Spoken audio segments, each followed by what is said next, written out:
जय श्री राम। अयोध्या में दर्शन के लिए हम लोग भी जाने की बहुत दिन से सोच रहे थे, लेकिन जब कभी संयोग बनता है तभी आप उस स्थान पर पहुंच सकते हैं, चाहे आप जितना सोचें। और आज सुबह हम लोग भी घर से 8 बजे लगभग निकले और इसके बाद हम लोग अयोध्या में प्रवेश किए। ये सब रास्ते का मैं आपको दिखा रही हूँ।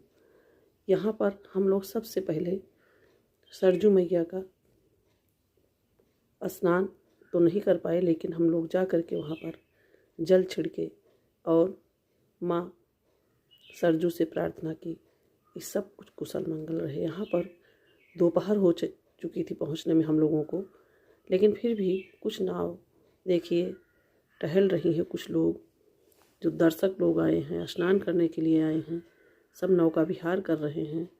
कुछ लोग स्नान कर रहे हैं, कुछ स्नान नहीं कर रहे हैं, खाली माँ सरजू से प्रार्थना कर रहे हैं।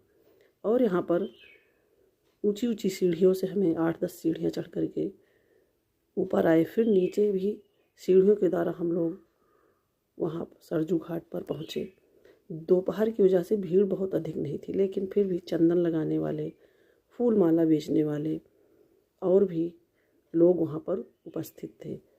अगर सुबह आप आइए तो यहाँ पर बहुत ही शांति मिलेगी। बहुत ही सुंदर और भव्य और दिव्य दृश्य था। इसके बाद हम लोग राम जन्मभूमि श्री राम का दर्शन करने के लिए आगे ई रिक्शा के द्वारा वहाँ से पहुँच चुके हैं।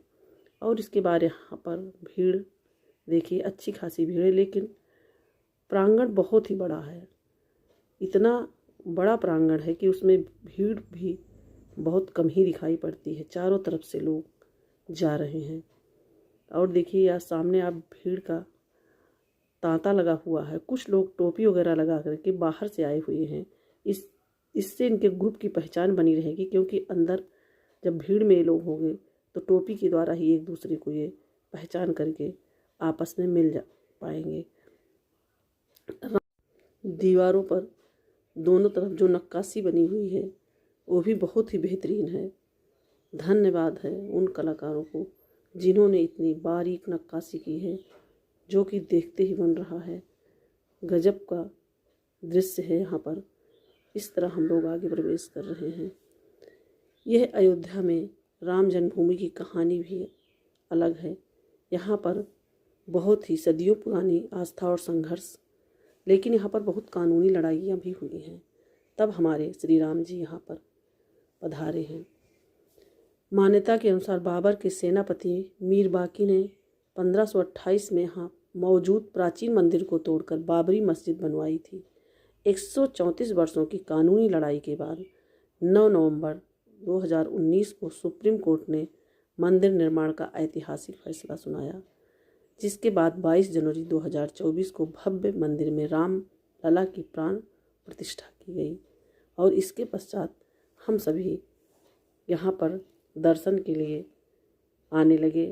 इसके पहले जब मैं आती थी, जब मंदिर का निर्माण नहीं हुआ था, तो एक टेंट बना हुआ था और वहीं पर हमारे श्री राम रामलला विराजमान थे।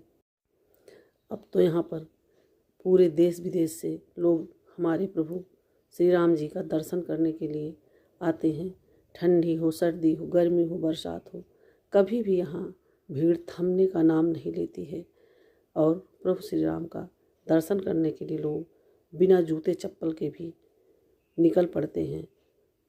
जैसे कि देखिए यहाँ पर इतने पत्थर वगैरह साइड में लगे हुए हैं, लेकिन कुछ लोग सारी बाधाओं को पार करते हुए यहाँ पर पहुँचते हैं। अंदर तो फोटोग्राफी कोई कर नहीं सकता है, इसलिए सब बाहर ही फोटोग्राफी वगैरह सभी लोग यहाँ पर कर लेते हैं और एक अलग अनुभव, अलग आनंद लेकर के जाते हैं। इस तरह हम लोग वहाँ से दर्शन करने के बाद हनुमानगढ़ी पहुँचे। यहाँ पर बहुत ही अधिक भीड़ थी, क्योंकि स्थान यहाँ पर कुछ सकरा है, इसलिए भीड़ बहुत ज़्यादा थी। 2 किलोमीटर लगभग लंबी लाइन दिखाई पड़ी। धूप भी बहुत थी। आगे आकर के हम लोग शयन होटल में प्रसाद भोजन ग्रहण किए, जहाँ की बिना लहसुन प्याज का था।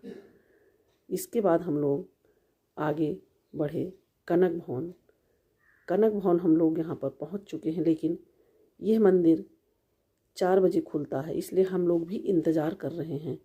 धूप की वजह से यहाँ भी बहुत अधिक भीड़ भाड़ नहीं है। चारों तरफ दुकानें लगी हुई हैं, हर जगह झंडा, चूड़ी, फूल, माला बेचने वाले बैठे हुए हैं। बहुत ही सुंदर यहाँ की भी नक्काशी है कनक भवन की। इसके बारे में कहावत है कि कनक भवन स्वर्ण महल एक प्राचीन और प्रसिद्ध मंदिर है जो राम जन्मभूमि के उत्तर पूर्व में स्थित है। मान्यता है कि माता कैकेयी ने सीता जी को विवाह के बाद इसे मुँह दिखाई में दिया था। यहाँ पर राम और सीता जी का बहुत ही वक्त गुजरा हुआ है। यहाँ की कलाकारी देखते ही बन रही है। भव्य और दिव्य महल है। आप सभी दर्शन कीजिए। ऊपर छोटे छोटे झरोखे दिखाई पड़ रहे हैं। ये अंदर का प्रांगण है, लेकिन इसके बाद फोटोग्राफी करना मना है, इसलिए मोबाइल नहीं ले जा सकते हैं। नक्काशी देखिए सामने। भीड़ तो बहुत ज़्यादा नहीं यहाँ पर, क्योंकि धूप यहाँ भी बहुत ज़्यादा हो चुकी थी। लोग दर्शन करने के बाद बाहर भी निकल रहे हैं। हम लोग भी वहाँ से दर्शन करके लता मंगेशकर चौक आ चुके हैं। यहाँ पर भी देखिए आप, सभी लोग फोटोग्राफी वगैरह ले रहे हैं। इस तरह हम लोग आगे जो है बढ़ने के लिए तैयार हैं। जीवन में यात्रा का भी बहुत बड़ा महत्व है। कभी अगर आपको सुकून चाहिए तो आप छोटी यात्रा या बड़ी यात्रा कहीं पर भी आप निकल जाइए।